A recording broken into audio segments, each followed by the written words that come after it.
The crimson stain spread across the pristine white silk like spilled blood. And at that moment, everyone in Westfield Academy's hallway thought they were witnessing the destruction of 17-year-old Scarlett Chun's dreams. What they didn't know was that they were about to witness the birth of a legend. Before we jump back in, tell us where you're tuning in from. And if this story touches you, make sure you're subscribed, because tomorrow I've saved something extra special for you. Scarlett stood frozen in the center of the crowded corridor. Her custom-designed dress, the one she'd spent 3 months perfecting for the upcoming regional fashion showcase, now ruined beyond repair. The cherry slush dripped from the delicate fabric onto her matching white heels, creating a puddle that reflected the fluorescent lights above like a crimson mirror. But as the laughter erupted around her and phones appeared to capture her humiliation, something shifted in Scarlett's posture. Her spine straightened, her chin lifted, and for the first time since transferring to this elite Connecticut boarding school, she looked directly into the eyes of her tormentors without flinching. What happened next would be talked about for years to come. Scarlett Chun had arrived at Westfield Academy 6 weeks earlier with nothing but 2 suitcases and a portfolio that would have impressed editors at Vogue. The daughter of a seamstress who cleaned office buildings at night to pay for Scarlett's tuition, she carried herself with the quiet dignity of someone who understood that appearances could be deceiving. At first glance, everything about Scarlett seemed unremarkable. She was of average height, with straight black hair that she wore in a simple ponytail, and she dressed in clothes that, while impeccably tailored, were clearly handmade rather than designer.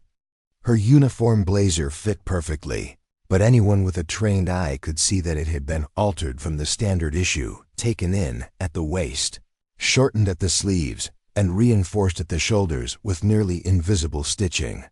What her classmates at Westfield didn't know was that Scarlett Chun was fashion royalty hiding in plain sight. She had been designing clothes since she was 8 years old, using scraps of fabric her mother brought home from the dry cleaner where she worked part-time. By age 12, she was creating complete outfits that rival fashion houses would have paid thousands for. At 14, she had won the Young Designers International competition under a pseudonym, beating out contestants from fashion capitals around the world. Her portfolio contained designs that had been featured in underground fashion shows from Los Angeles to Tokyo. She had an Instagram account with over 2 million followers, who knew her only as Midnight Silk, a mysterious designer who never showed her face, but whose creations were worn by celebrities and influencers, who paid premium prices for her one-of-a-kind pieces. But none of that mattered at Westfield Academy, where your worth was measured by your family's bank account and your last name's social standing. Scarlett's mother, Lynn Chun, had sacrificed everything to get her daughter into Westfield. She worked 3 jobs, cleaning offices at night, alterations at the dry cleaner during the day, and weekend shifts at a textile factory, all to afford the tuition at this prestigious institution. She believed that surrounding Scarlett with the children of America's elite would open doors that talent alone could never unlock. The irony was that Scarlett's talent was already opening doors her mother couldn't even imagine. Every piece in her hidden fashion line sold out within hours of being posted online. Fashion bloggers dissected her designs, trying to identify the mysterious creator behind the Midnight Silk label. Several major fashion houses had reached out through her anonymous business channels, offering internships and design positions to whoever was behind the revolutionary designs. But Scarlett kept her 2 worlds completely separate. At school, she was the quiet scholarship student who wore simple, unremarkable clothes. Online, she was an anonymous fashion genius whose creations were reshaping young designer trends. The dress that now lay ruined at her feet represented the bridge between these 2 worlds. She had planned to wear it to the regional fashion showcase, where Westfield students would compete for scholarships and internships with major fashion companies. It was her chance to step out of the shadows and claim her place in the fashion world under her real name. The dress itself was a masterpiece of engineering and artistry. The white silk had been hand-dyed using a technique Scarlett had developed herself, creating subtle variations in tone that made the fabric seem to glow from within. The cut was deceptively simple, a classic aligned silhouette that appeared almost conservative until the wearer moved, at which point hidden panels would create dramatic, geometric shapes that transformed the dress into a piece of wearable sculpture. She had spent countless hours on the beadwork alone, hand-sewing thousands of tiny crystals and patterns that would catch the light and create the illusion of movement, even when the wearer stood still. The hemline featured nearly invisible LED threads that she had programmed to pulse in sync with the wearer's heartbeat, creating a subtle but mesmerizing effect under stage lights.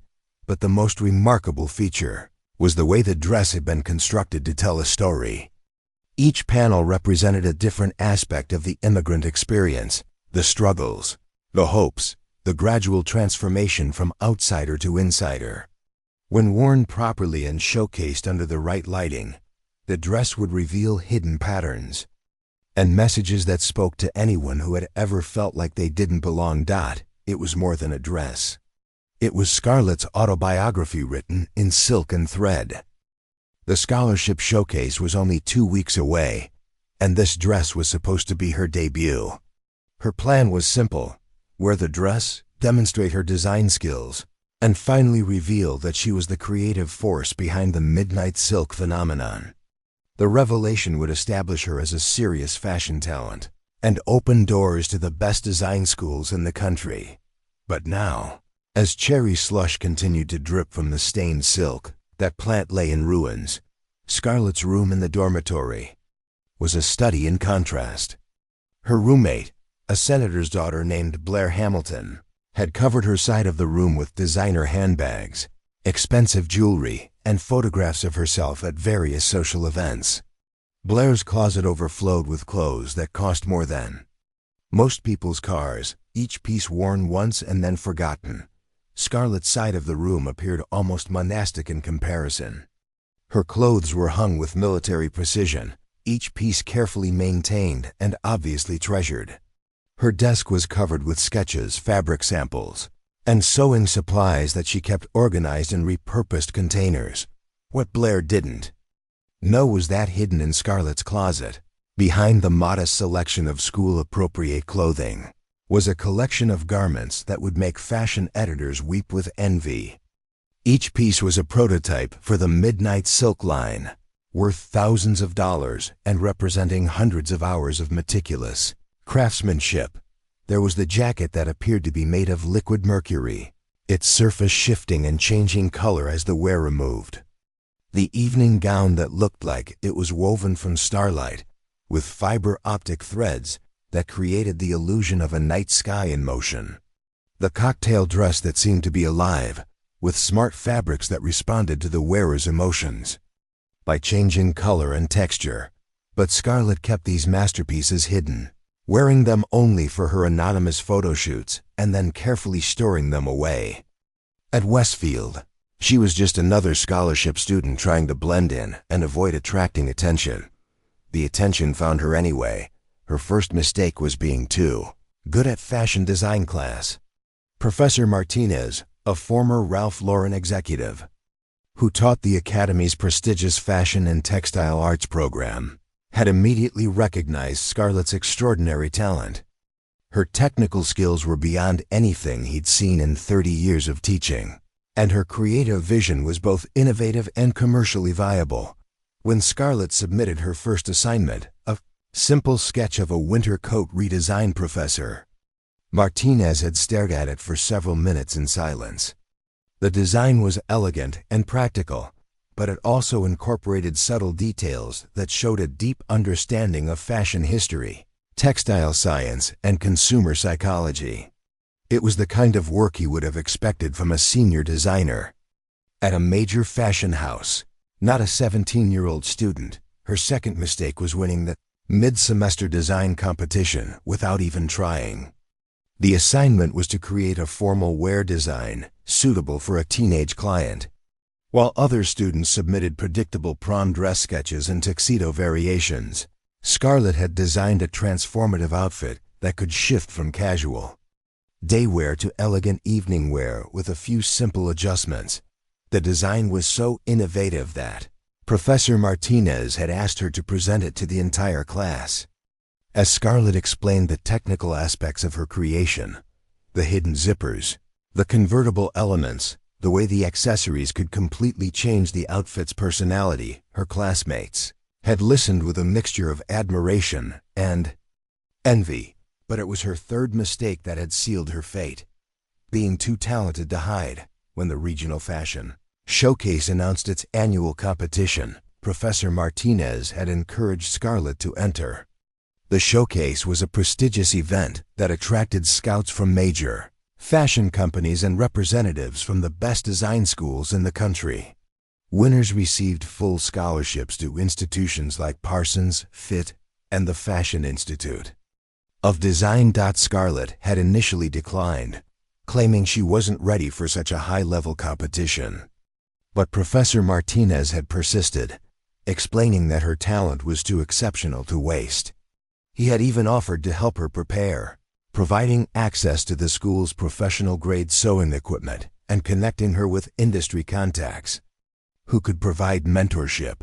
Finally, Scarlett had agreed to enter, but only on the condition that she could create something completely original. She didn't want to submit a design that was similar to her midnight silk work, both because she wasn't ready to reveal her secret identity and because she wanted to prove that her talent wasn't limited to one particular style. That's when she had begun working on the white dress. The dress represented everything Scarlett had learned about fashion design, but it also incorporated elements that were completely new. She had experimented with smart fabrics that could change their properties based on environmental conditions. She had developed new techniques for incorporating technology into traditional garments without compromising their aesthetic appeal. Most importantly, she had poured her heart into the design, creating something that told her story while also pushing the boundaries of what fashion could be. But now, as she stood in the hallway with cherry slush staining her masterpiece, all of that work seemed meaningless. The dress was ruined, and with it, her chance to step out of the shadows and claim her place in the fashion world. Preparing and narrating this story took us a lot of time, so if you are enjoying it, subscribe to our channel. It means a lot to us. Now back to the story. What her tormentors didn't realize was that they had just made the biggest mistake of their lives, because Scarlett Chun hadn't just been hiding her talent, she had been hiding her fire. And now, with her dreams literally dripping onto the floor, that fire was about to burn everything in its path.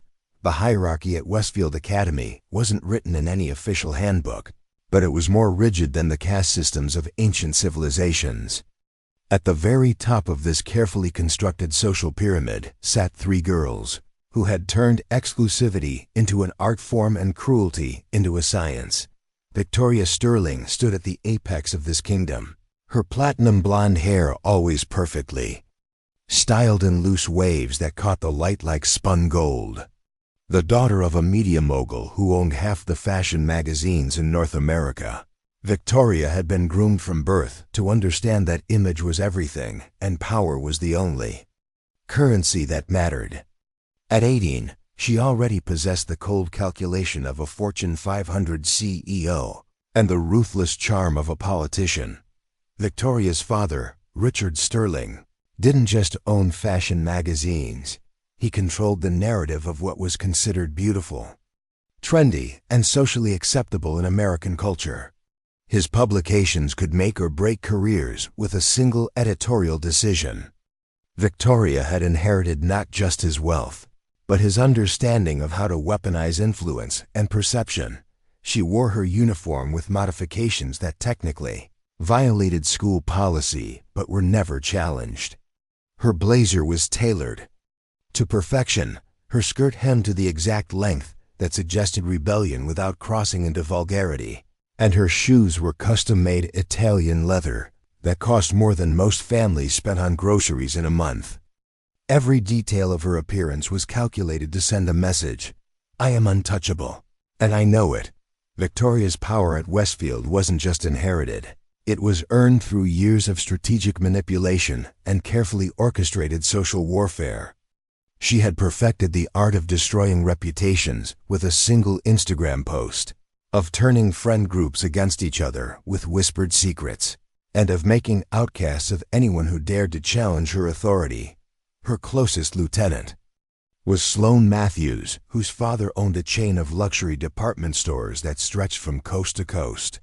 Sloane was smaller than Victoria, with auburn hair and sharp green eyes that missed nothing. Where Victoria was the queen, Sloane was the spy master, collecting information about everyone at Westfield and using it to maintain their group's dominance. Sloane had an encyclopedic knowledge of every student's secrets, family scandals, and social vulnerabilities. She knew which girls had eating disorders, which boys were struggling with their sexuality, and which families were facing financial problems despite their wealthy facades. This information was her currency, and she traded it strategically to maintain the balance of power that kept her and Victoria at the top. Unlike Victoria, who commanded attention wherever she went, Sloane preferred to work in the shadows. She was the one who orchestrated the social media campaigns that could destroy a student's reputation overnight. She was the one who spread rumors with surgical precision, ensuring they reached exactly the right ears at exactly the right moments. She was the architect of exclusion, designing elaborate schemes to isolate anyone who threatened their supremacy. The third member of their triumvirate was Tiffany Blackwood, whose family had made their fortune in tech before pivoting into fashion. Retail. Tiffany was the enforcer, the one who transformed Victoria's visions and Sloane's intelligence into concrete actions. She was tall and athletic, with dark hair and an intimidating presence that made even the male students at Westfield think twice. Before crossing her, Tiffany's role was to ensure that their social judgments had real consequences. When they decided someone needed to be excluded from parties, Tiffany made sure every event organizer knew to remove that person from guest lists. When they wanted someone's social media posts to be ignored, Tiffany coordinated campaigns of silence that could make even the most popular students feel invisible. But Tiffany's real talent was for psychological warfare. She understood exactly how to apply pressure to make people break. She knew when to be physically intimidating and when to be subtly threatening. She could make someone feel completely isolated in a crowded room, or turn a casual comment into a devastating personal attack. Together, the three girls had created a system of control that extended far beyond the walls of Westfield Academy. Their influence reached into the social circles of New York, Los Angeles, and Washington, D.C., where their families' connections meant that their approval or disapproval could affect someone's prospects for years to come. They had perfected the art of making outcasts disappear. Over the past 4 years, 17 students had transferred out of Westfield Academy after being targeted by Victoria, Sloane, and Tiffany. These weren't random acts of teenage cruelty, they were systematic campaigns, designed to make specific individuals understand that they didn't belong in the world of America's elite.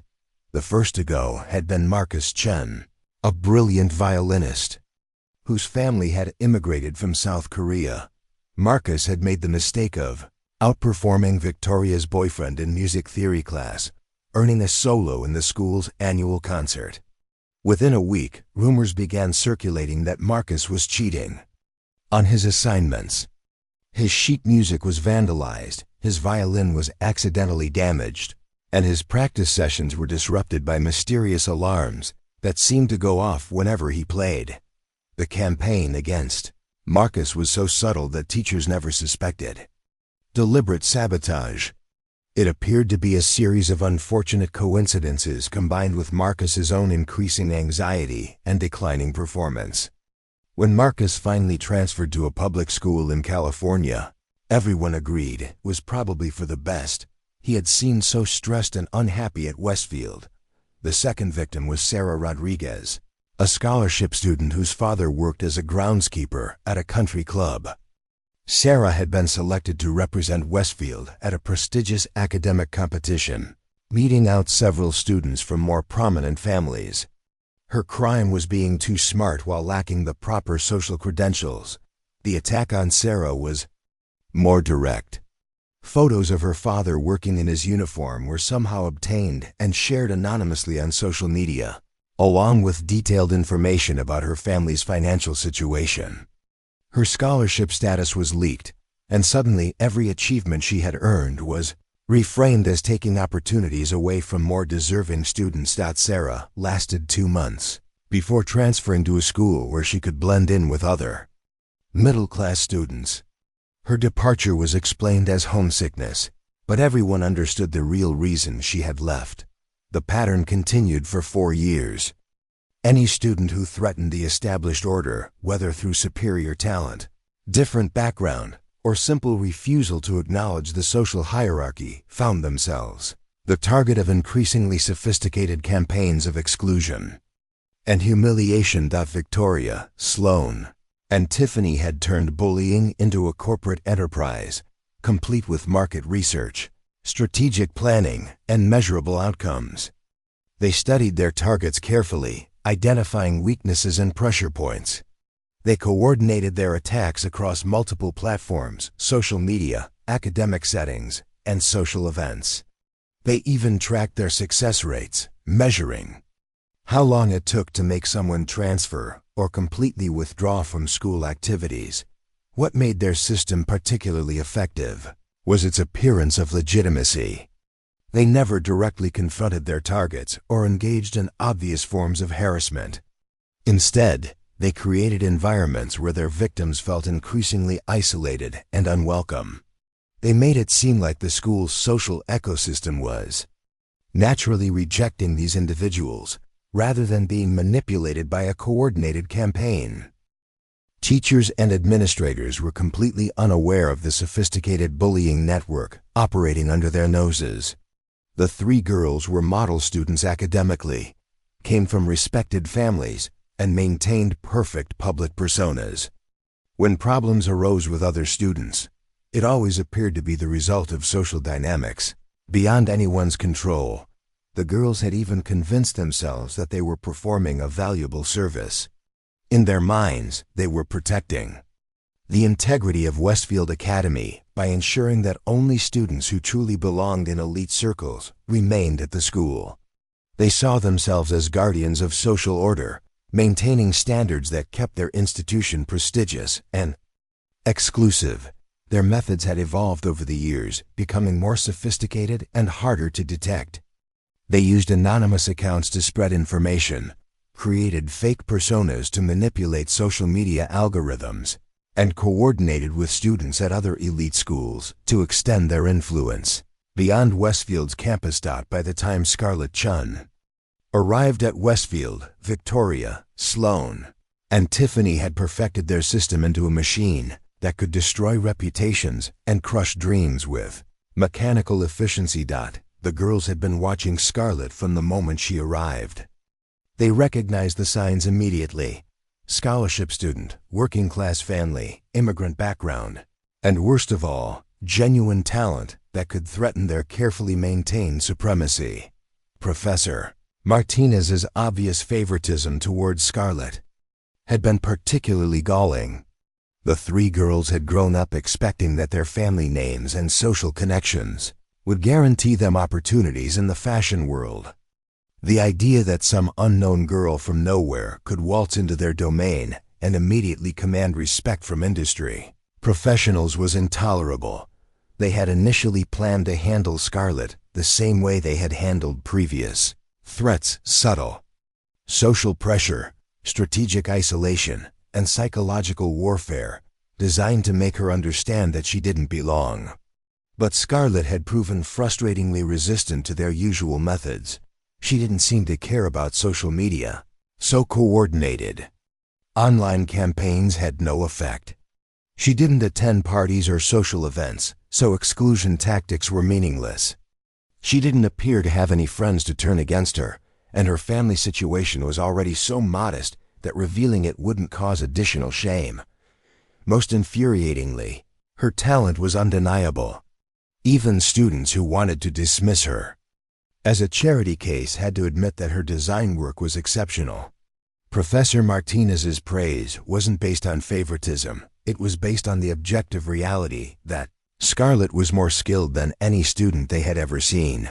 The announcement of the regional fashion showcase had changed everything. Suddenly, the three girls realized that Scarlett wasn't just a temporary irritation. She was a genuine threat to their future prospects. If she won the competition, she would receive scholarships and opportunities that they had always assumed would go to students from their social circle. For the first time in their lives, Victoria, Sloane, and Tiffany faced the possibility that merit might matter more than connections. That talent might triumph over privilege. That the carefully constructed world they had inherited might not be as secure as they had believed. That's when they decided that subtle psychological warfare wasn't enough. Scarlett Chun had to be destroyed completely, and it had to be done in a way that would serve as a warning to any other scholarship students who might have similar ambitions. The cherry slush incident had been Tiffany's idea, but all three girls had participated in the planning. They had studied Scarlett's schedule, identified the perfect moment when the hallway would be crowded with witnesses, and prepared the accident that would destroy her showcase dress and her dreams in one decisive moment. What they hadn't anticipated was how Scarlett would respond to their attack. They had expected tears, humiliation, and eventual withdrawal from the competition. They had expected her to understand that she had been defeated and accept her place in the social order they had worked so hard to maintain. Instead, they had awakened something in Scarlett that they were completely unprepared to handle, because while they had been learning how to destroy others, Scarlett had been learning how to create empires. And the war they had just declared was about to reveal exactly what happened when privilege went up against pure, focused talent backed by years of hidden preparation. The cherry slush was still dripping from Scarlett's dress when she looked up at her three tormentors with eyes that held no fear, no shame, and no intention of backing down. In that moment, Victoria, Sloane, and Tiffany realized they had made a crucial miscalculation. They had assumed they were dealing with just another scholarship student who could be intimidated and broken. Instead, they had just declared war on someone who had been preparing for this battle her entire life. The first encounter happened on a Tuesday morning in the Fabric Arts Lab, where early autumn sunlight streamed through tall windows and illuminated rows of industrial sewing machines that hummed like mechanical bees. Scarlett had arrived an hour before classes began, as was her habit, to work on personal projects while the space was empty and peaceful. She was hunched over a serger, carefully finishing the seams on a prototype jacket that would never see the light of day under her real name. The garment was an exercise in controlled chaos. What appeared to be a simple denim jacket from a distance revealed itself to be a masterpiece of hidden complexity upon closer inspection.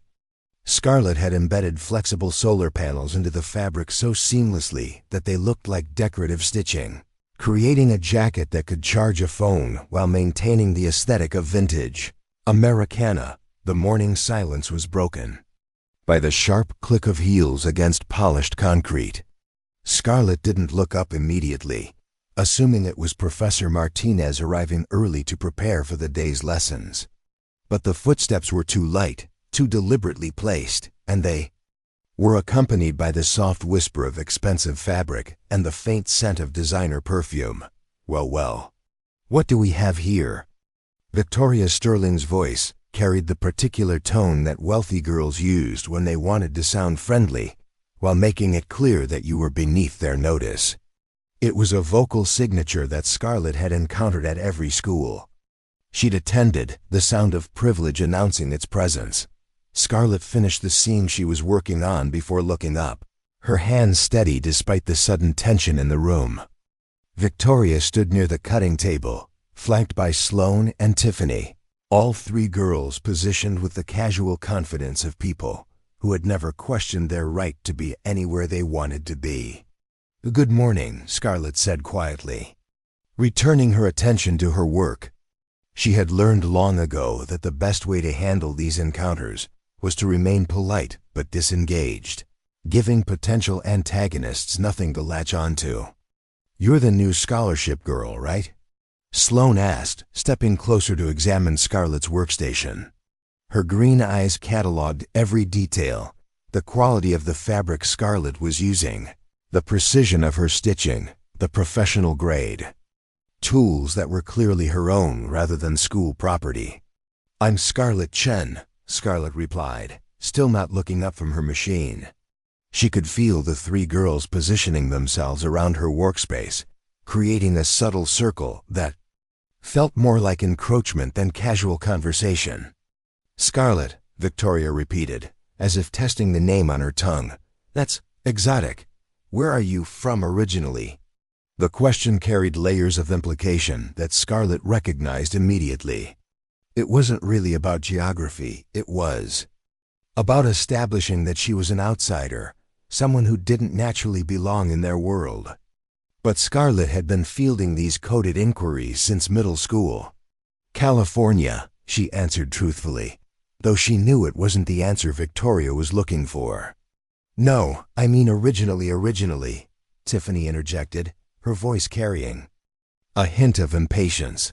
"Like your family." Scarlett finally stopped sewing and looked up at the three girls surrounding her. In that moment, she made a decision that would define every subsequent interaction with them.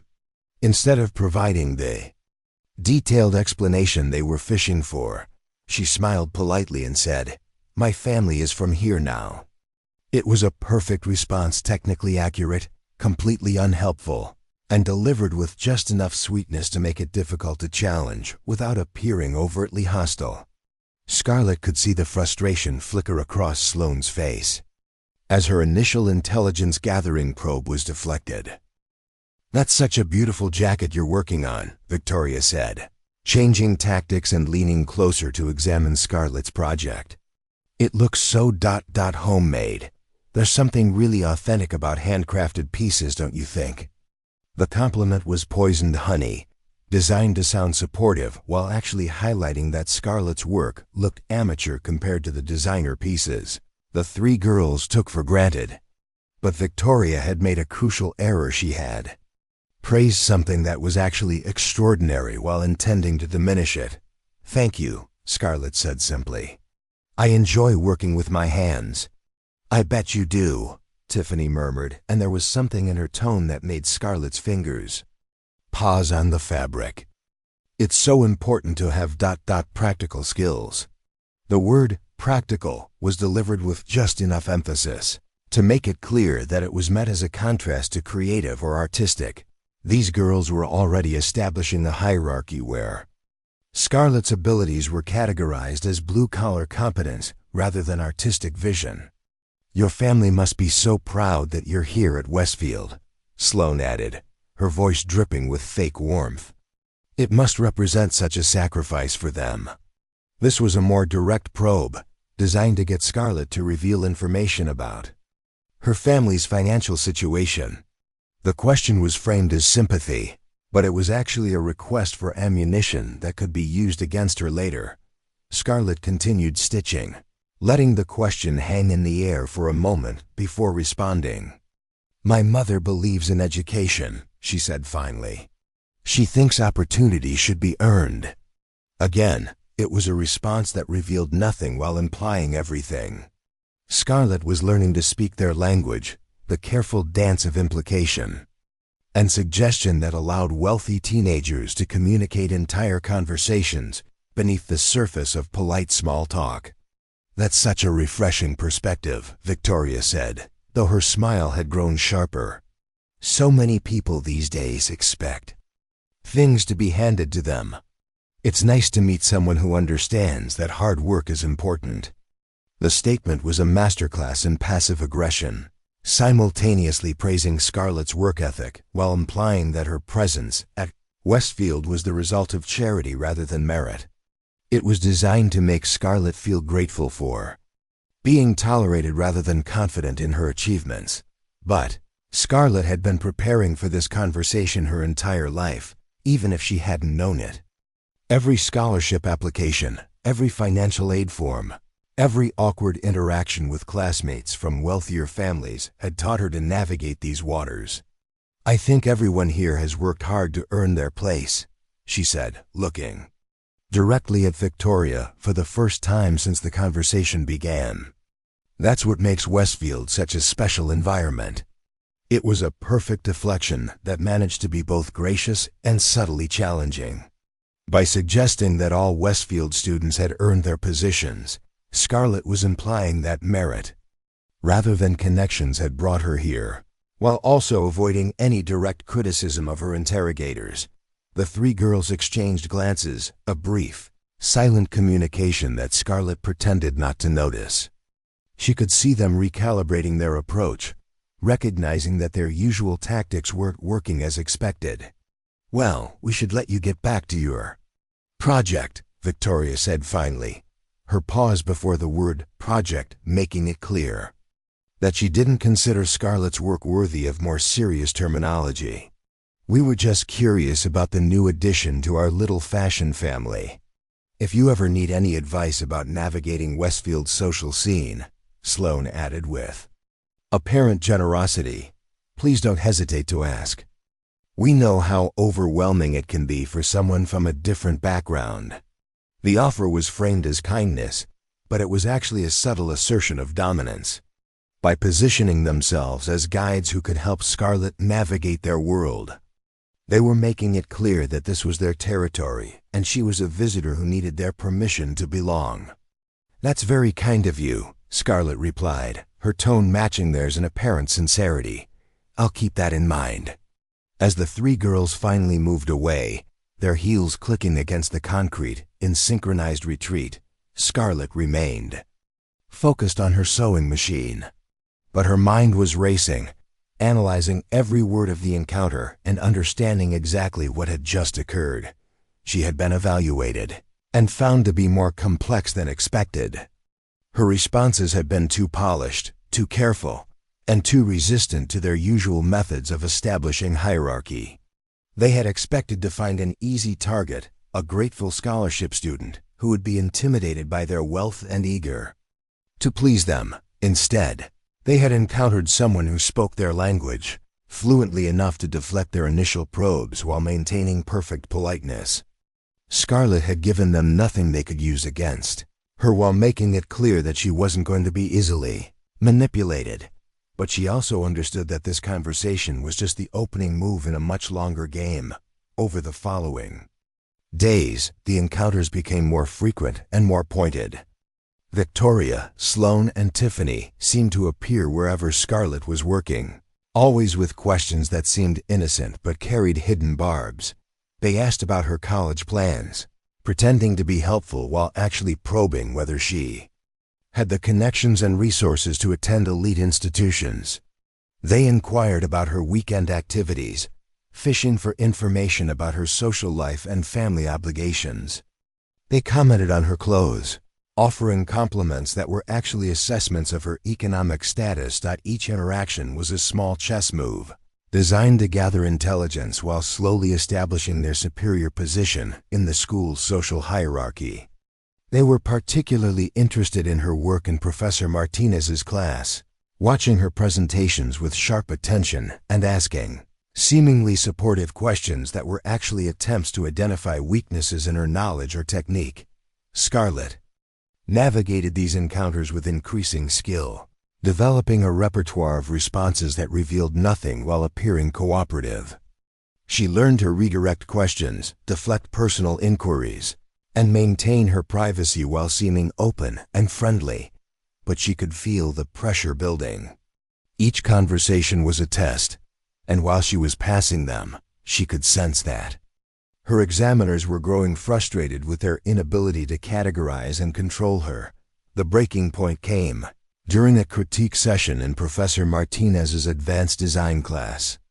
Students were presenting their mid-semester projects, and Scarlett had submitted a design for a modular, clothing system that could be reconfigured for different occasions and weather conditions. Her presentation was flawless. She explained the technical aspects of her design with professional competence, demonstrated the modular components with confidence, and answered questions from classmates and Professor Martinez with expertise that bordered on the professional level. When she finished, the classroom was silent for a moment before Professor Martinez began applauding enthusiastically. "Outstanding work, Miss Chun," he said, his voice carrying genuine admiration. "This is exactly the kind of innovative thinking that the fashion industry needs. You've created something that's both commercially viable and artistically significant." Other students joined the applause, and Scarlett could see impressed expressions on faces that had previously regarded her with polite indifference. For a moment, she felt a warm flush of recognition and belonging.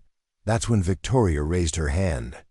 "Professor Martinez," she said sweetly, "I'm curious about something. Scarlett's work is obviously very sophisticated, but I'm wondering, did she have help with the technical aspects? Some of these construction techniques seem quite advanced for someone our age." The question was poison-wrapped in academic curiosity. Victoria was essentially accusing Scarlett of cheating, while framing it as a legitimate inquiry about the complexity of the work. The classroom fell silent again, but this time the silence was uncomfortable. Students looked between Victoria and Scarlett, recognizing the challenge but unsure how to respond. Professor Martinez frowned, clearly displeased with the implication. "Miss Sterling, are you suggesting that Miss Chun's work is not original?" "Oh, not at all," Victoria replied quickly, her expression innocently concerned. "I'm just impressed by the sophistication of the techniques. I've been studying fashion design for years, and some of these methods are quite advanced. I thought maybe she had access to resources or mentorship that might help explain the exceptional quality." It was a masterful attack, framed as admiration. While actually questioning Scarlett's integrity and suggesting that her success was the result of unfair advantages rather than talent, Scarlett felt something cold and sharp settle in her chest.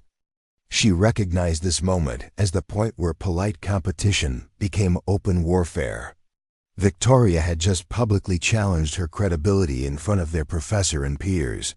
For a long moment, Scarlett considered her options. She could defend herself aggressively, potentially escalating the conflict.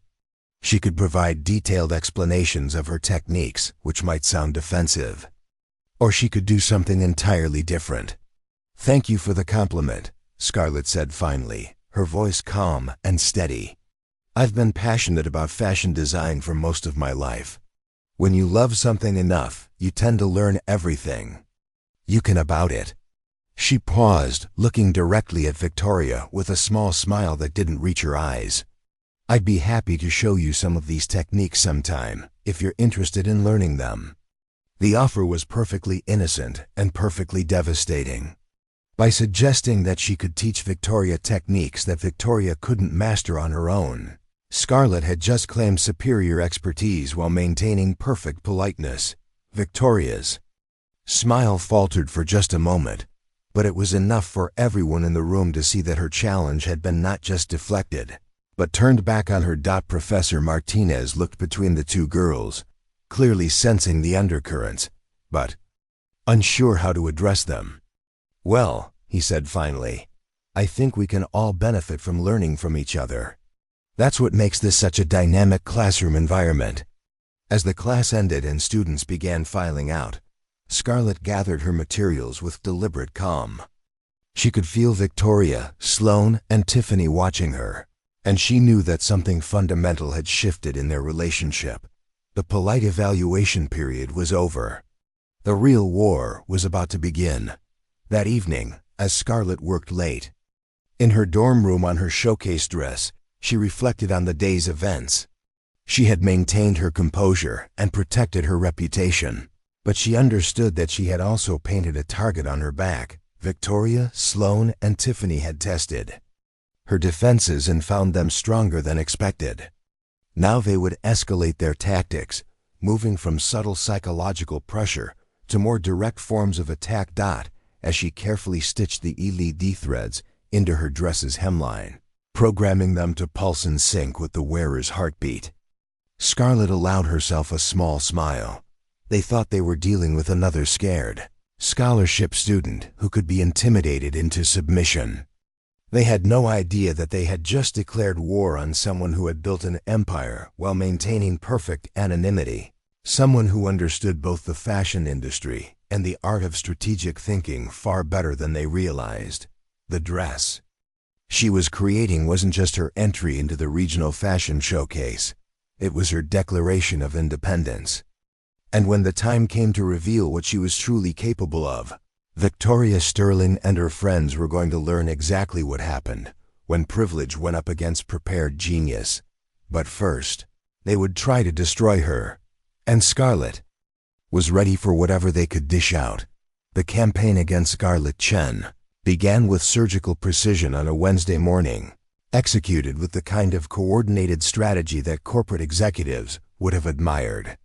Victoria, Sloane, and Tiffany had spent the previous evening in Victoria's private suite, planning their assault with the methodical thoroughness of generals preparing for war. The first strike came through social media, though Scarlett wouldn't discover it until hours later. Sloane had created a series of anonymous accounts across multiple platforms, each with carefully crafted personas that appeared to be legitimate fashion industry insiders. These ghost profiles began posting subtle criticisms of amateur designers who mistake basic technique for genuine innovation. The posts never mentioned Scarlett by name, but they included enough specific details about her recent classroom presentation to make the target obvious to anyone who had been present.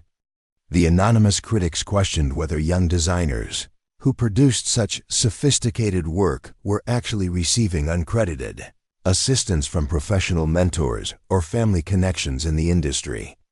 Within hours, these posts had been shared and commented on by other anonymous accounts that were actually controlled by the same network. The artificial engagement created the illusion of widespread industry concern about academic integrity in fashion education, with Scarlett's work serving as the unspoken example of the problem. But the real genius of the campaign was its restraint. Nothing was explicitly accusatory, nothing could be traced back to its source, and everything was framed as legitimate concern for maintaining standards in fashion education. If confronted, any of the anonymous critics could claim they were simply raising important questions about mentorship disclosure and academic honesty. Meanwhile, in the physical world, Tiffany launched the second phase of their attack during lunch period in the Westfield dining hall. The dining hall was arranged like a medieval court, with different social groups occupying tables that reflected their status in the school's rigid hierarchy. The administration had intended the open floor plan to encourage mingling between different social circles, but students had instead created invisible barriers that were more impermeable than walls. Scarlett typically ate alone at a small table near the windows, using the natural light to sketch design ideas, while she consumed the simple sandwich and fruit that comprised most of her lunches. She preferred the isolation to the complex social negotiations required to join established groups, and the solitude gave her time to work on concepts for her showcase dress. On this particular Wednesday, however, her peaceful routine was disrupted. When Tiffany approached her table carrying a lunch tray loaded with the kind of elaborate meal that suggested money was no object. Tiffany's approach was casual, as if she had simply decided on impulse to join the lonely new student for lunch. "Mind if I sit?" Tiffany asked, already sliding into the chair across from Scarlett before waiting for an answer. "I've been wanting to chat with you about your presentation yesterday. It was really impressive." Scarlett looked up from her sketchbook, immediately suspicious but maintaining her polite exterior. "Thank you," she said simply, closing the sketchbook and placing it beside her plate. "I appreciate the feedback." "No, I mean it," Tiffany continued, her voice carrying what sounded like genuine enthusiasm. The modular concept was brilliant. I've never seen anything like it in student work before.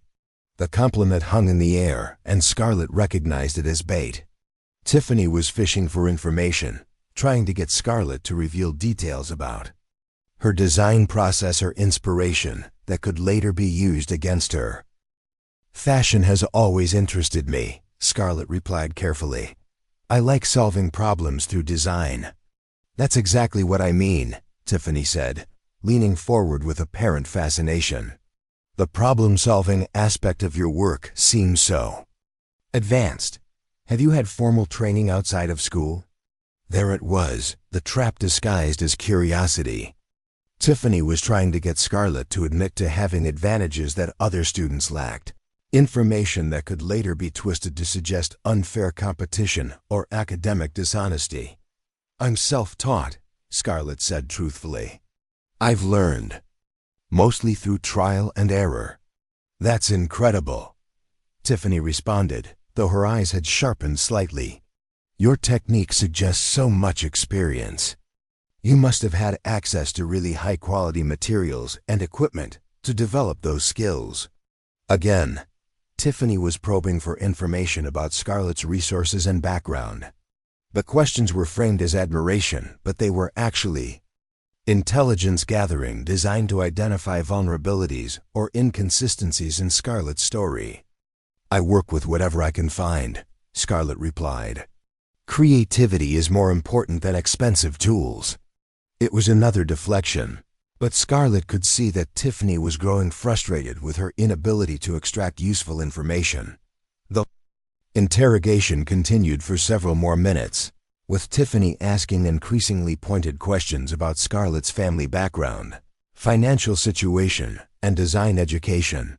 Scarlett navigated each question with practiced skill, revealing nothing while maintaining the appearance of friendly conversation. But she could feel the weight of dozens of eyes watching their interaction, and she understood that this public conversation was as much about perception as information gathering.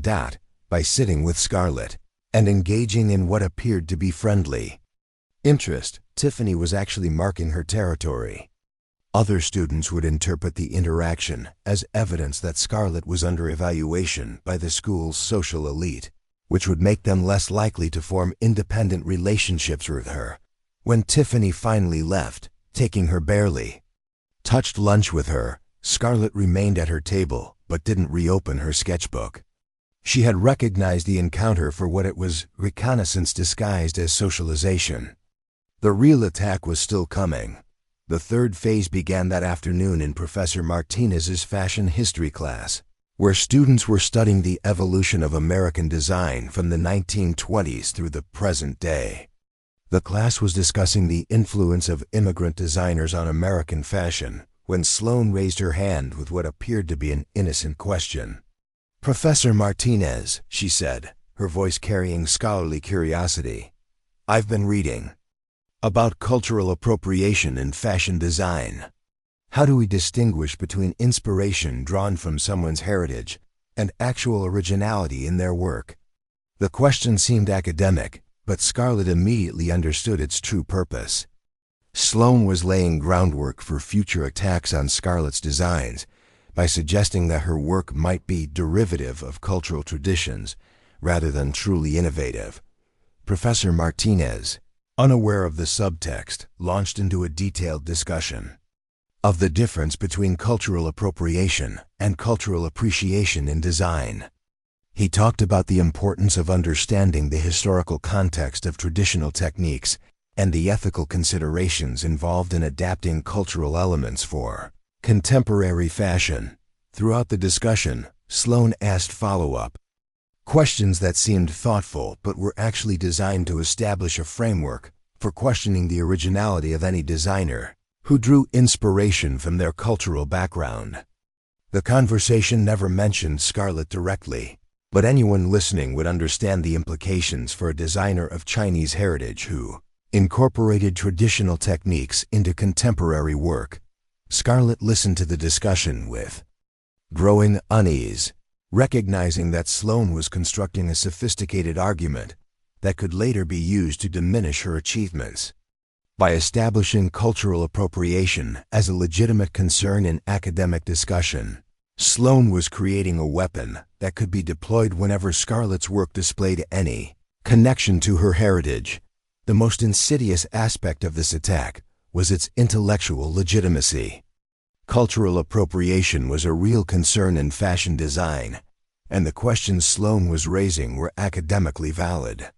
But in the context of their ongoing conflict, these theoretical discussions were actually ammunition being stockpiled for future use. After class, Scarlett overheard fragments of conversations between other students who were discussing the cultural appropriation topic with newfound awareness. Several mentioned that it made them think differently about some of the student work they had seen recently. Though no one mentioned specific names or projects, the seed had been planted. Now any distinctive elements in Scarlett's work could be questioned as potentially derivative rather than innovative, and the questions would seem to arise naturally from legitimate academic concern rather than personal animosity. The fourth phase of the campaign targeted Scarlett's access to resources and workspace. Westfield Academy's fashion program boasted state-of-the-art facilities, including industrial sewing machines, professional sergers, computerized embroidery equipment, and an extensive fabric library that students could access for their projects. Scarlett had grown accustomed to working during off-peak hours, when the lab was less crowded and she could focus on her complex projects without distraction. But suddenly, her usual after-hours access began encountering mysterious problems. Equipment that had been functioning perfectly would malfunction as soon as she began using it. Serger tensions would mysteriously reset to incorrect settings between her sessions. Computer programs would crash unexpectedly, losing hours of digitized embroidery work. Fabric supplies that she had reserved for specific projects would disappear from the inventory system. Each individual incident seemed like ordinary equipment failure or administrative error, but the pattern created constant delays and frustrations. That made it increasingly difficult for Scarlett to maintain her work schedule. She found herself spending more time troubleshooting technical problems than actually creating, and the stress of unpredictable setbacks began to affect her concentration and creativity. The most devastating attack came when her work in progress showcase dress disappeared from her secured locker in the fashion lab. Scarlett had been storing the partially completed garment in a space that required a personal combination code. But when she arrived for her scheduled work session, the locker was empty. When she reported the theft to Professor Martinez, he was sympathetic but explained that the building's security system had experienced technical difficulties over the weekend, making it impossible to review footage from the relevant time period. He assured her that a full investigation would be conducted, but privately suggested that she might want to consider starting fresh with a simpler design given the time constraints of the approaching showcase deadline. The missing dress represented weeks of meticulous work and irreplaceable custom materials that Scarlett had purchased with money saved from her part-time job. More importantly, it contained design innovations that she had planned to use as proof of her capabilities during the showcase competition. But what truly devastated Scarlett was the realization that someone had targeted her most important project with surgical precision. The theft wasn't random, it was specifically designed to destroy her chances of competing effectively in the showcase, while maintaining the appearance of unfortunate circumstances beyond anyone's control. That evening, as Scarlett sat in her dorm room staring at the sketches and fabric samples that were all that remained of weeks of work, she felt the full weight of what she was facing. This wasn't typical teenage bullying or casual social exclusion. It was a systematic campaign designed to destroy her academic and professional prospects while leaving no traceable evidence of deliberate sabotage.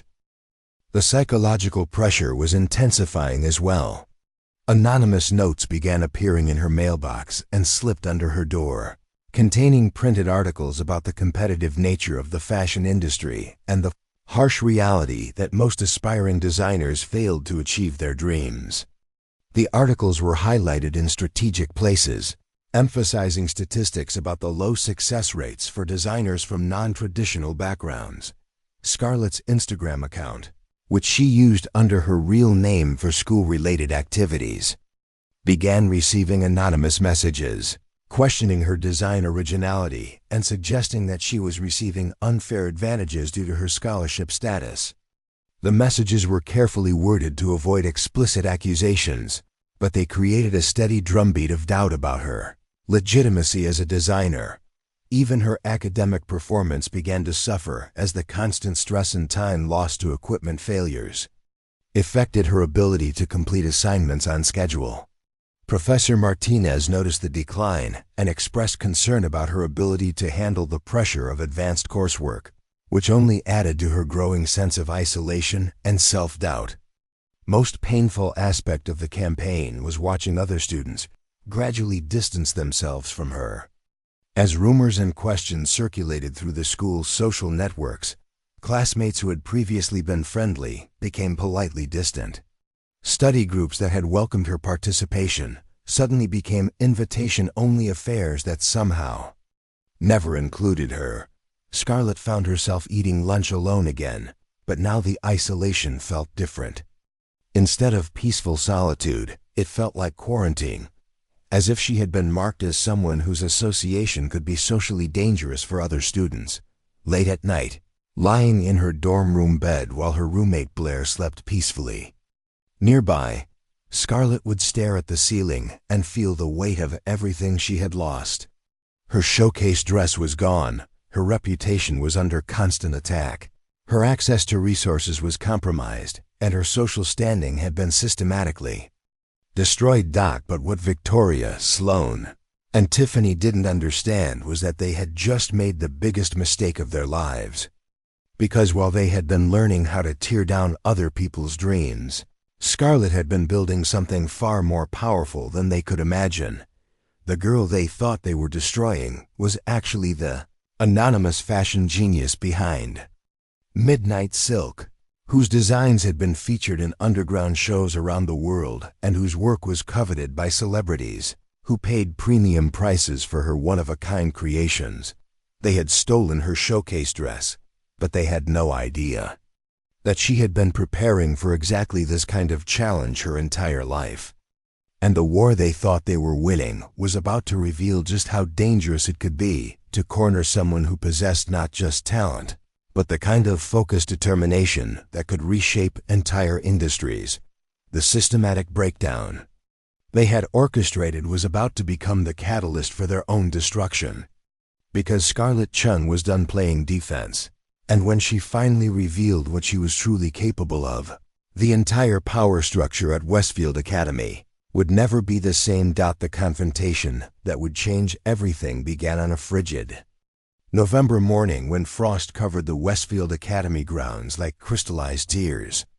Scarlett had spent the previous night in the fashion lab, desperately attempting to recreate her stolen showcase dress with only 9 days remaining until the regional fashion showcase. Her eyes were red-rimmed from exhaustion, her fingers pricked with needle wounds, and her heart heavy with the knowledge that her replacement design would never match the innovation of her stolen masterpiece.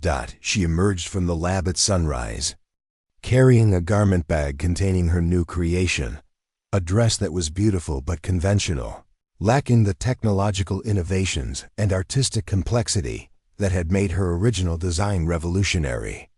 As she walked across the frost-covered courtyard toward her dormitory, she felt the weight of compromise settling over her like a shroud. That's when she heard the voices. Victoria, Sloane, and Tiffany were standing near the Academy's main fountain, their breath creating small clouds in the morning air as they engaged in what appeared to be casual conversation. But as Scarlett drew closer, she realized they were discussing her with the clinical detachment of scientists examining a laboratory specimen. The replacement dress is pathetic, Victoria was saying, her voice carrying clearly in the crisp morning air. I saw her working on it through the lab windows last night. It looks like something from a department store bargain rack. Perfect, Sloane replied with satisfaction. Without her original design, she has no chance of placing in the showcase. The judges will see exactly what we've known all along, that she's just another scholarship student who got lucky with one impressive presentation. I almost feel sorry for her," Tiffany added, though her tone suggested anything but sympathy. She actually thought she could compete with people who have been groomed for this industry their entire lives. Scarlett stopped walking, standing perfectly still behind a cluster of bare oak trees that concealed her presence. She had suspected that her missing dress wasn't the result of random theft, but hearing their casual discussion of her replacement dress confirmed that they had been monitoring her recovery efforts with the same strategic attention they had given to her destruction. "The question now," Victoria continued, "is whether we let her humiliate herself publicly at the showcase, or if we convince her to withdraw gracefully." "I vote for public humiliation," Tiffany said with obvious relish. "After all the trouble she's caused us, she deserves to fail in front of the entire fashion industry." "Actually," Sloane interjected thoughtfully, "there might be more strategic value in getting her to withdraw voluntarily. If she fails publicly, people might feel sympathetic toward her. But if she withdraws due to personal reasons or family obligations, it reinforces the narrative that scholarship students can't handle the pressure of elite competition." Scarlett felt something cold and sharp crystallize in her chest as she listened to them discuss her future with the casual indifference of people deciding what to order for lunch. These weren't impulsive teenage bullies acting out of emotion. They were calculating strategists who had orchestrated her destruction with corporate precision. "Either way," Victoria said with finality, "this whole situation needs to be resolved before the showcase. I'm not having some charity case stealing opportunities. That should go to students who actually belong here." The three girls began walking toward the dining hall, their conversation shifting to weekend plans and upcoming social events as if the casual destruction of Scarlett's dreams was just another item checked off their daily agenda. Scarlett remained hidden behind the trees for several minutes after they disappeared, processing what she had heard. The confirmation that they had stolen her dress was devastating enough, but the calculated nature of their ongoing campaign was something else entirely. They weren't just trying to defeat her in fair competition, they were systematically dismantling her ability to compete at all. But what struck her most deeply was their assumption that she would simply accept defeat and withdraw from the showcase. They had no concept that they might be dealing with someone who possessed resources and capabilities far beyond their understanding. The direct confrontation came 3 hours later, during the break between morning classes. Scarlett was walking toward the library when she found her path blocked by all three girls standing in formation across the hallway. Their positioning was strategic far enough from classroom doors to avoid teacher oversight, but in a location where other students would witness whatever was about to unfold. "Scarlett," Victoria said with a smile that never reached her eyes, "we need to talk." "Good morning," Scarlett replied carefully, stopping but not attempting to move around them. She could see other students in her peripheral vision, slowing their pace to observe the interaction while pretending to be occupied with their phones or conversations. "We've been thinking about your situation," Sloane continued, her voice carrying the tone of someone delivering a diagnosis to a terminal patient. "And we wanted to offer some friendly advice." Scarlett waited, saying nothing but maintaining eye contact with Victoria, who was clearly the designated spokesperson for whatever was about to be delivered. "The regional fashion showcase is extremely competitive," Victoria began, her voice carrying the patronizing tone of someone explaining obvious facts to a child. "The judges are industry professionals who have very specific expectations about the caliber of work they want to see. We're concerned," Tiffany added with false sympathy, "that you might not be fully prepared for that level of scrutiny." Scarlett felt her pulse quicken, recognizing the setup for whatever ultimatum they were preparing to deliver. "I appreciate your concern," she said evenly, "but I'm confident in my preparation." See, that's exactly what worries us, Sloane said, exchanging glances with her companions. Confidence without realistic assessment of one's abilities can lead to very public disappointment. The thing is, Victoria continued, stepping closer, we know how devastating it can be when someone gets in over their head at these events. The judges can be quite harsh when they encounter work that doesn't meet professional standards. The threat was becoming clearer, though still wrapped in the language of concern and advice. They were setting up a narrative where Scarlett's potential failure would be the result of poor judgment, rather than deliberate sabotage. In fact, Tiffany added, we've heard that some of the judges this year are particularly focused on identifying students who might have had assistance with their designs. There's been a lot of concern in the industry about maintaining academic integrity. There it was, the first direct reference to the rumors they had been spreading about Scarlett's work being the result of external help rather than her own talent. They were threatening to make these accusations public during the showcase itself. What exactly are you suggesting? Scarlett asked, her voice remaining calm despite the anger building in her chest. We think, Victoria said with apparent reluctance, that you should consider withdrawing from the showcase. For your own protection, of course.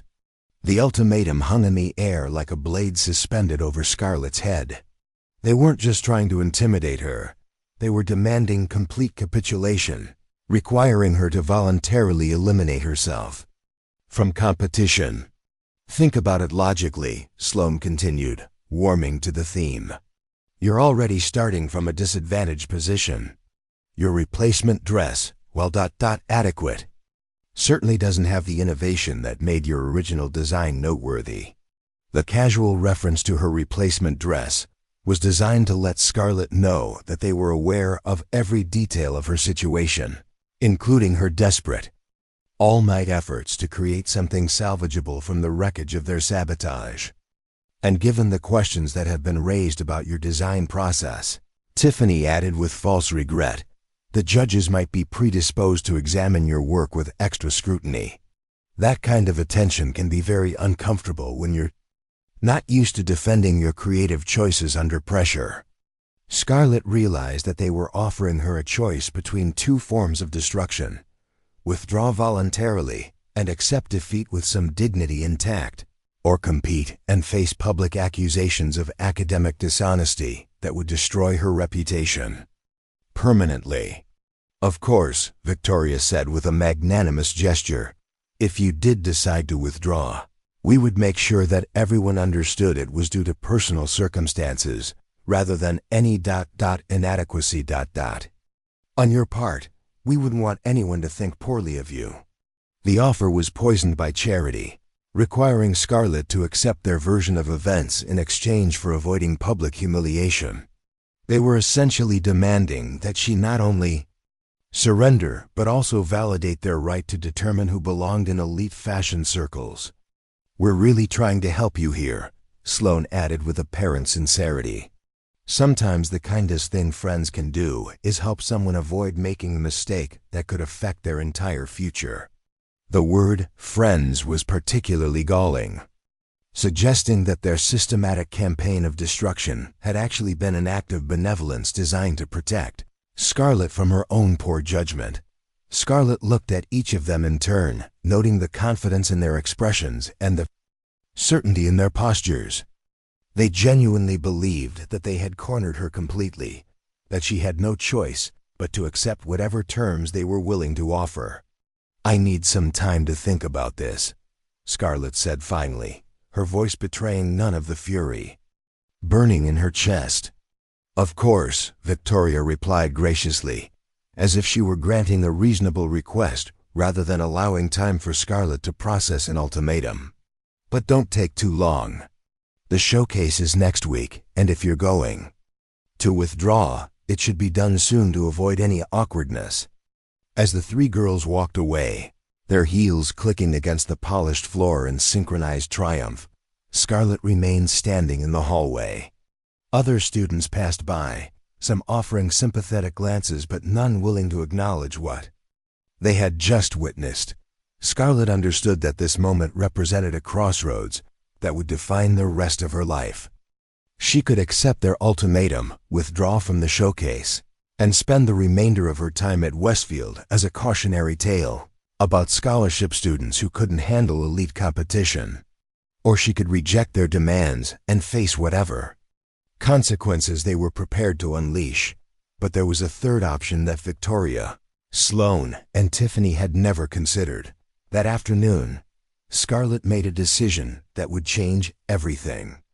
Instead of working on her replacement dress or preparing her withdrawal from the showcase, she did something that would have seemed impossible to anyone who knew her as the quiet, reserved scholarship student who tried to avoid attention.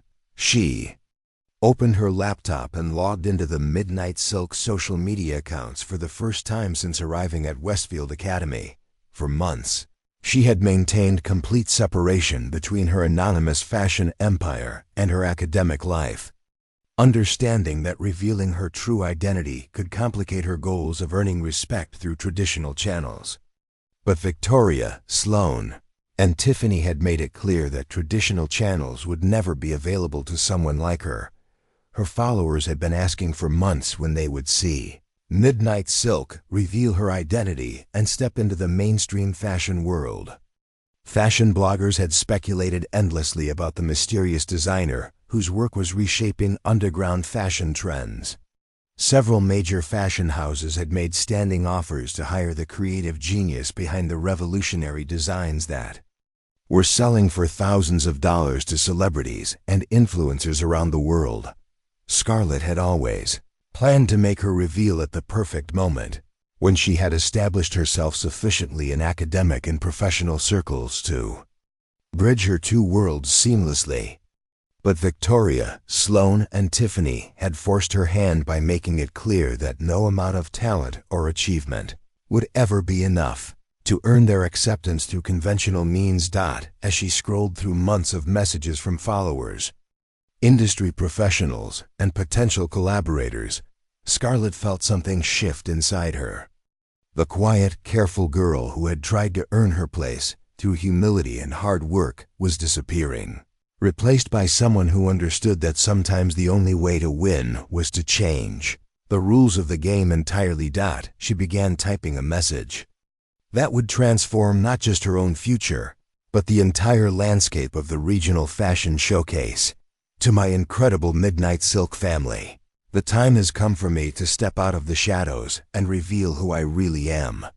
In 1 week, I will be competing in the regional fashion showcase at Westfield Academy under my real name for the first time. This competition will mark my transition from anonymous designer to public figure, and I want you all to be part of this historic moment. Details to follow. Thank you for supporting my journey. The best is yet to come. Scarlett Chun, aka Midnight Silk. As she hit the publish button, Scarlett felt the weight of months of careful restraint lifting from her shoulders. Victoria, Sloane, and Tiffany thought they had cornered a helpless scholarship student who had no choice but to accept defeat. Instead, they had just forced one of the fashion world's most influential young designers to declare war. And when the regional fashion showcase began next week, they were going to discover exactly what happened when you tried to destroy someone who had built an empire while maintaining perfect anonymity. The cherry slush incident that would occur tomorrow was no longer going to be the moment of Scarlett's destruction. It was going to be the spark that ignited a revolution that would burn their carefully constructed world to the ground. But first, they needed to make the mistake of pushing her past the point of no return. And Scarlett knew exactly how to ensure that happened. The cherry slush hit Scarlett's pristine white dress at exactly 11:47 a.m. on a Thursday morning, creating a crimson stain that spread across the silk like spilled blood. But instead of the devastation that Victoria, Sloane, and Tiffany had expected to see in her eyes, they encountered something that made them take an involuntary step backward. Scarlett Chun was smiling. It wasn't the broken smile of someone trying to maintain dignity in the face of humiliation. It wasn't the nervous smile of someone pretending that everything was fine while their world collapsed around them. It was the cold, calculating smile of someone who had just been handed exactly the ammunition they needed to destroy their enemies completely. "Thank you," Scarlett said quietly, her voice carrying across the suddenly silent hallway with crystalline clarity. "You've just given me exactly what I needed." The confidence in her tone was so unexpected that Victoria actually took another step backward, her carefully planned script of mock sympathy and false concern evaporating in the face of Scarlett's inexplicably calm response. "What are you talking about?" Tiffany demanded, though her voice carried a hint of uncertainty that hadn't been there moments earlier. Instead of answering immediately, Scarlett pulled out her phone and began recording a video. The movement was so smooth and purposeful that it was clear she had been anticipating this exact moment. "My name is Scarlett Chun," she said into the camera, her voice strong and clear. "Some of you might know me as the quiet scholarship student at Westfield Academy. But what you don't know is that I'm also the designer you've been following as Midnight Silk." A ripple of shock ran through the gathering crowd of students, several of whom immediately began recording their own videos. The name Midnight Silk was whispered from person to person, creating a wave of recognition that spread through the hallway like wildfire. Victoria's face had gone pale as she realized that something was happening that wasn't part of their carefully orchestrated plan. "What is she doing?" she whispered to Sloane, who was staring at Scarlett with growing horror. "For the past 8 months," Scarlett continued, still recording, "I've been designing clothes that have been worn by celebrities, featured in international fashion shows, and sold to collectors around the world, all while pretending to be just another high school student trying to fit in." She turned the camera to capture the stunned faces of Victoria, Sloane, and Tiffany, their expressions of shock and growing panic now being broadcast live to her 2 million followers. "These 3 girls," Scarlett said, her voice remaining perfectly calm, "have spent the past month systematically trying to destroy my academic career because they believed I was just a scholarship student who didn't belong in their world. They stole my showcase dress, sabotaged my equipment, spread rumors about my work, and just moments ago, deliberately ruined the replacement dress I spent all night creating." The crowd around them had grown larger, with students pulling out phones and beginning to livestream the confrontation on their own social media accounts. Word was spreading through the school with viral velocity, and Scarlett could see teachers beginning to approach from both ends of the hallway. "But what they didn't realize," Scarlett continued, turning the camera back to herself, "is that they were attacking someone who has already built a fashion empire worth millions of dollars.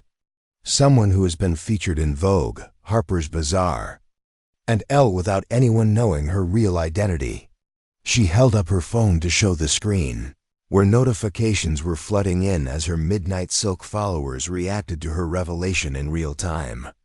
The numbers were staggering: thousands of likes, hundreds of comments, and dozens of shares every second. "My followers have been asking me for months when I would reveal my identity and step into the mainstream fashion world," Scarlett said, her smile growing wider. "Well, the answer is right now." Victoria finally found her voice, though it came out as more of a croak. "You're lying. There's no way you're Midnight Silk." Scarlett interrupted. "The designer whose Aurora collection sold out in 6 minutes last month. The one whose crystal evening gown was worn by Zendaya to the Met Gala. The one whose sustainable fashion line has been featured in exhibitions at the Museum of Modern Art." With each revelation, Victoria's face grew paler, and Scarlett could see the exact moment when the magnitude of their mistake finally penetrated her consciousness. "Let me show you something," Scarlett said, pulling up her Instagram account. On her phone, the verification badge was clearly visible next to the Midnight Silk username, and the follower count was climbing rapidly as news of her identity reveal spread across social media platforms.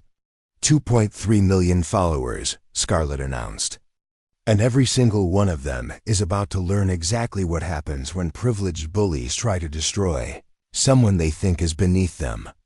She began typing on her phone with practiced efficiency, composing a post that would change everything. To my incredible MS family, I promised you the truth about my identity, and here it is.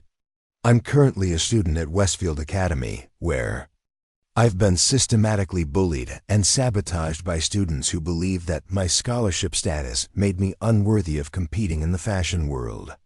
They stole my original showcase dress and just destroyed my replacement. But tomorrow, I'm going to show them exactly what Midnight Silk is capable of when she stops hiding. This is war. Hashtag Midnight Silk revealed. Hashtag Westfield Academy. Hashtag Bullies get SDRU to TE. As she hit publish, the notification sounds from dozens of phones around them created a symphony of digital chimes. Students were refreshing their feeds, sharing the post, and tagging friends as the story exploded across social media with the velocity of a nuclear reaction. "Oh my God," Sloane whispered, staring at her own phone where the Midnight Silk post was already being shared by fashion influencers, celebrities, and industry professionals. "Do you know what you've done?" "Yes," Scarlett replied with perfect composure. "I've declared war on a system that believes talent doesn't matter if you don't have the right last name or bank account balance." The hallway had transformed into something resembling a press conference, with students recording every word and broadcasting the confrontation live to their own followers. Scarlett could see the view counts climbing on multiple streams, and she knew that within minutes, footage of this moment would be circulating on every major social media platform. "You three made a critical error in judgment," Scarlett continued, addressing Victoria, Sloane, and Tiffany directly while maintaining her livestream. "You assumed that because I was quiet and polite, I was also weak and defenseless. You never considered that I might have been quiet because I was busy building something far more powerful than your little high school hierarchy." Victoria tried to regain control of the situation, her media training finally kicking in as she attempted to manage the crisis unfolding around them. "This is all a misunderstanding," she said loudly, addressing the cameras rather than Scarlett. "We were just trying to help her understand the competitive nature of help me." Scarlett interrupted, her voice cutting through Victoria's attempted damage control like a blade. "Is that what you call stealing my dress? Sabotaging my equipment? Spreading rumors about my integrity? Creating anonymous social media accounts to question my work?" Each accusation hit like a physical blow, and Scarlett could see Victoria, Sloane, and Tiffany exchanging panicked glances as they realized that she knew every detail of their campaign against her. "You see," Scarlett continued, still addressing her phone camera, "what these girls don't understand is that when you build a business worth millions of dollars, you learn to keep very detailed records of everything. Every interaction, every incident, every suspicious equipment failure." She pulled up another app on her phone, revealing a meticulously maintained digital diary with timestamps, photos, and detailed descriptions of every act of sabotage and harassment she had endured. "I've been documenting everything," she announced. "Every stolen item, every malicious rumor, every attempt to undermine my work. I've been building a case while they thought they were destroying a helpless victim." The crowd around them had swollen to include nearly 100 students, and Scarlett could see Principal Harrison pushing through the mass of people, his face grim with the understanding that whatever was happening in his hallway was about to become a very public relations nightmare for Westfield Academy. "Miss Chun," he called out as he approached, "I think we need to move this discussion to my office." "Actually," Scarlett replied politely, "I think we need to have this discussion right here, where everyone can witness exactly what kind of environment Westfield Academy has allowed to flourish." She turned back to her phone camera, her professional demeanor never wavering despite the chaos surrounding her. "My followers know that Midnight Silk has always stood for more than just fashion," she said. We've always believed that creativity and talent should be the only qualifications that matter in the fashion world. That someone's background, family connections, or economic status shouldn't determine their opportunities to succeed. The live stream was generating hundreds of comments per second, and Scarlett could see that major fashion publications were already picking up the story. Fashion bloggers were frantically typing real-time updates, and industry professionals were sharing the stream with their own massive followings. What's happening right now at Westfield Academy, Scarlett continued, is exactly the kind of systemic discrimination that keeps the fashion industry from discovering incredible talent. These three girls represent everything that's wrong with a system that values privilege over ability. Victoria made one last desperate attempt to salvage the situation.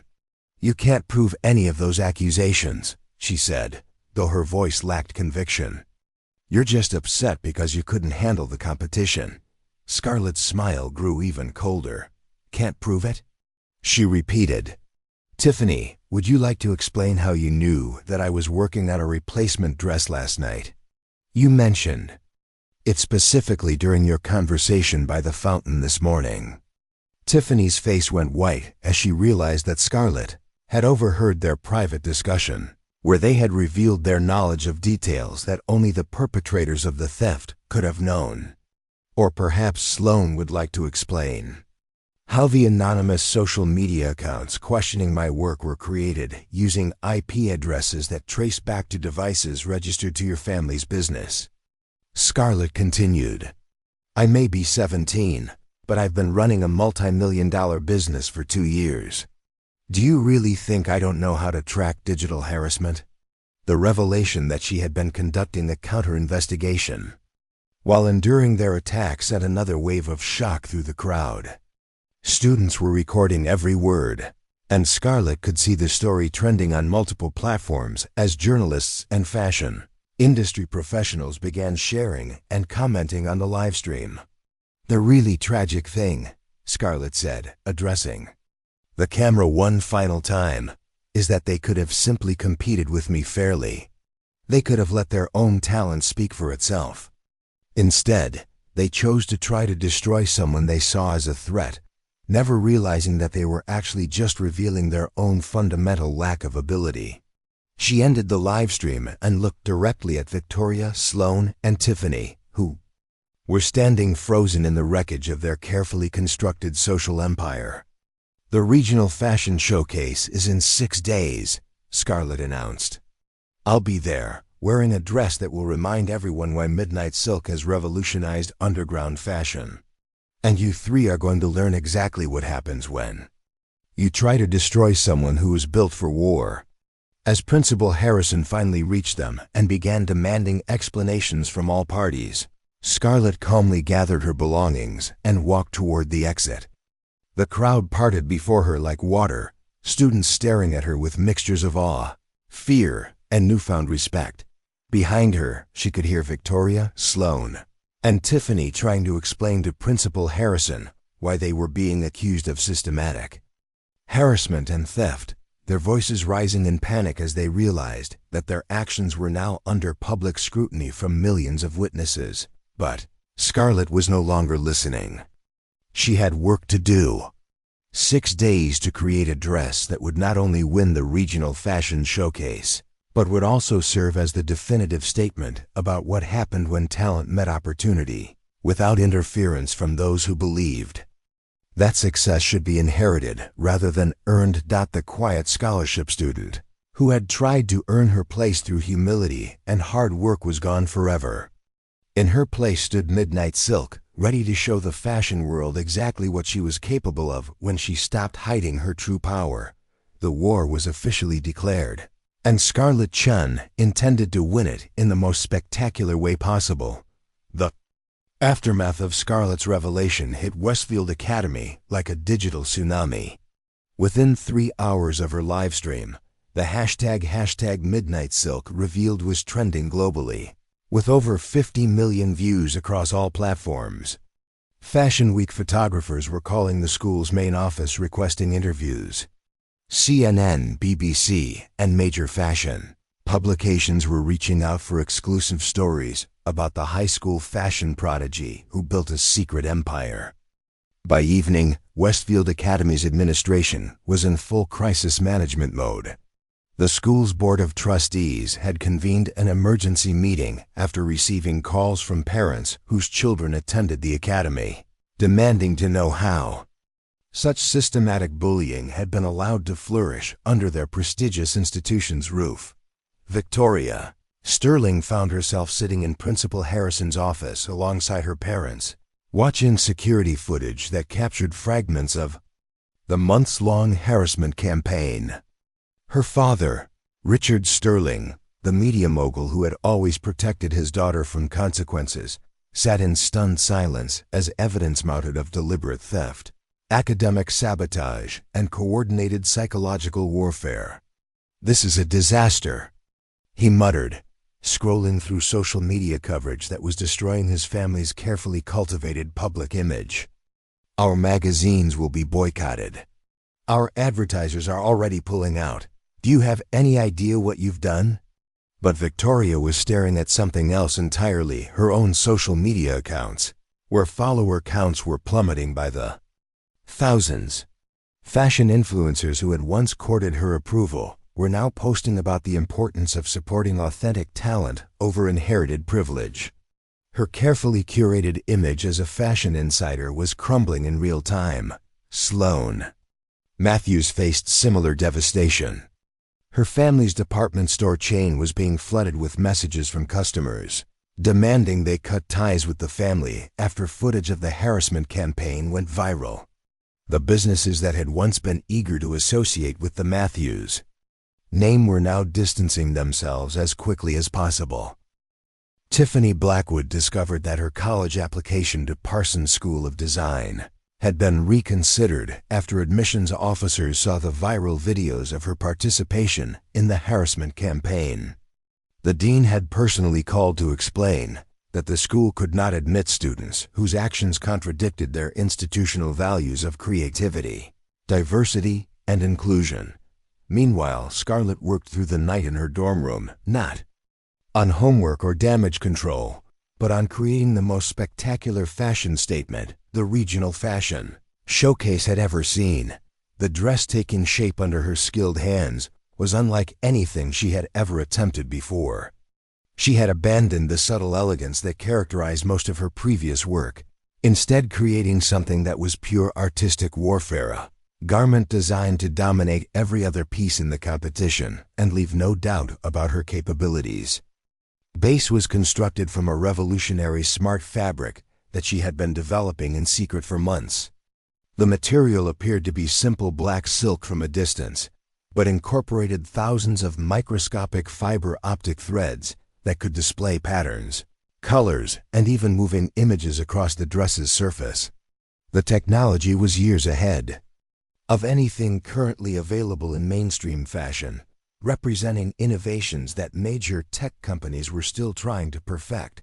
But the real genius of the design lay in its storytelling capability. Scarlett had programmed the dress to display a visual narrative that would unfold as she walked down the runway. The fabric would show the progression from darkness to light, from constraint to freedom, from hiding to revelation, her entire journey from anonymous genius to fashion industry revolutionary. The construction required techniques that she had perfected over years of creating pieces for celebrities and collectors. Hand-sewn details that would be invisible to audience members, but would demonstrate unparalleled craftsmanship to industry judges. Structural engineering that allowed the dress to transform its silhouette as she moved, creating the illusion that the garment was alive and responding to her presence. She worked until dawn, her fingers flying across the fabric with the precision of a master craftsman and the passion of an artist creating her magnum opus. This wasn't just a dress, it was a declaration of war, a statement of power, and a work of art that would redefine what fashion could be. The morning of the regional fashion showcase arrived with unusual fanfare. Media vans surrounded the convention center where the competition was being held, and red carpets typically reserved for major fashion weeks had been installed to accommodate the unprecedented attention focused on one particular competitor. Scarlett arrived at the venue in a car provided by one of the major fashion houses that had been courting Midnight Silk for months. As she stepped onto the red carpet, photographer flashes created a strobe light effect that made her appear to materialize from pure light. She was no longer hiding behind oversized sweaters and downcast eyes. Her hair was styled in a sophisticated updo that highlighted the elegant line of her neck, and her makeup was applied with the skill of a professional artist, because several professional artists had volunteered their services after learning about her story. But it was her bearing that truly announced her transformation.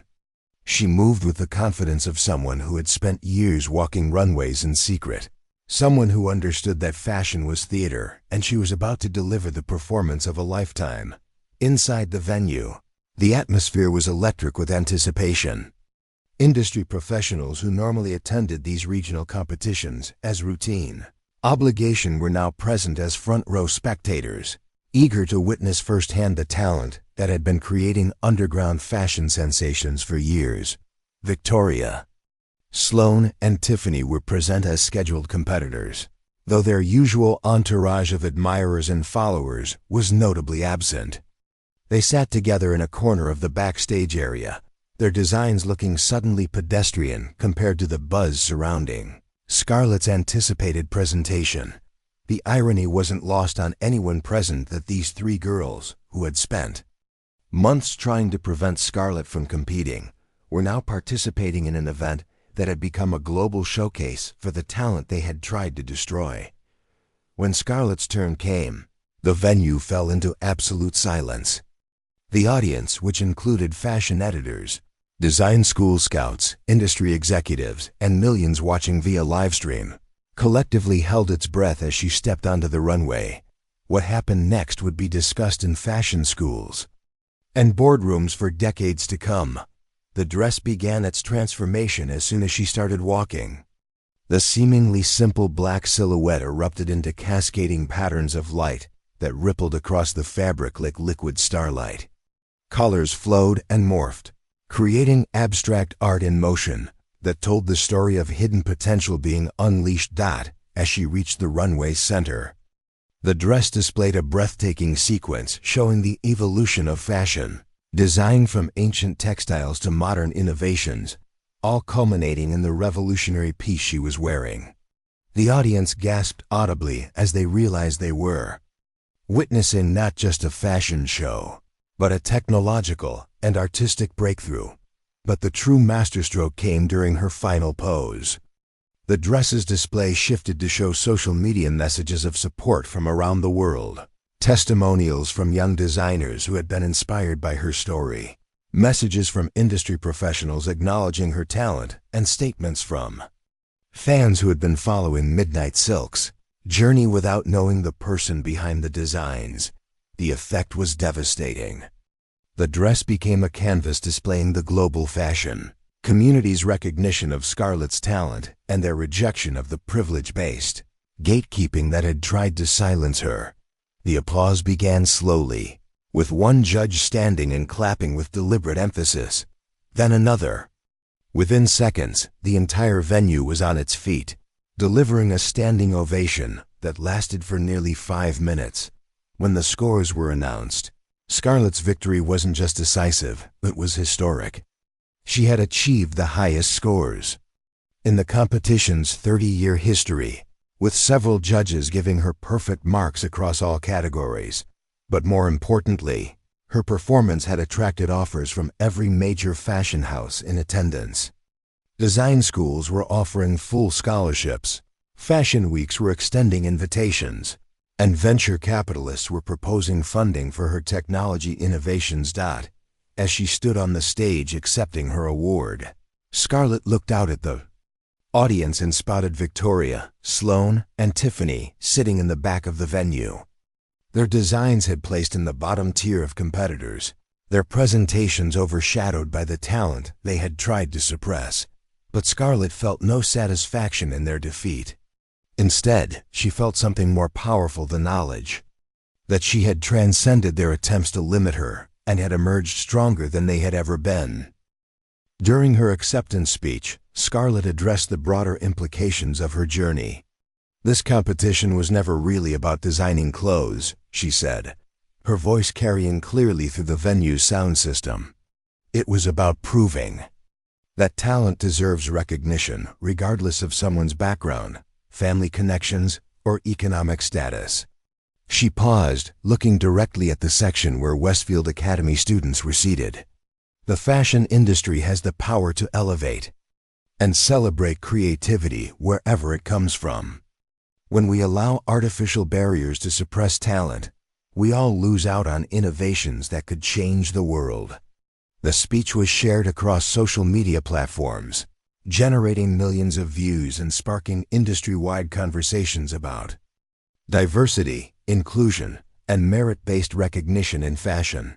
Within weeks of the showcase, Scarlett's story had inspired policy changes at fashion schools across the country. Scholarship programs were expanded, mentorship opportunities were created for underrepresented students, and academic institutions began examining their own cultures to identify and eliminate systemic barriers to success. Westfield Academy underwent its own transformation. Principal Harrison implemented new anti-bullying protocols that included social media monitoring and consequences for harassment that extended beyond campus grounds. The school's fashion program was restructured to emphasize collaboration over competition, and new scholarship opportunities were created specifically for students from diverse economic backgrounds. Victoria, Sloan, and Tiffany faced consequences that extended far beyond high school social hierarchies. College applications were withdrawn, internship opportunities disappeared, and their families' businesses continued to struggle with negative publicity. More importantly, they were forced to confront the reality that their privileged positions hadn't protected them from the consequences of their actions when those actions were exposed to public scrutiny. For Scarlett, the showcase victory marked the beginning of a new chapter rather than the end of her story. Major fashion houses competed to secure exclusive partnerships with her technology innovations. She launched her own fashion line under her real name while continuing to develop the Midnight Silk brand.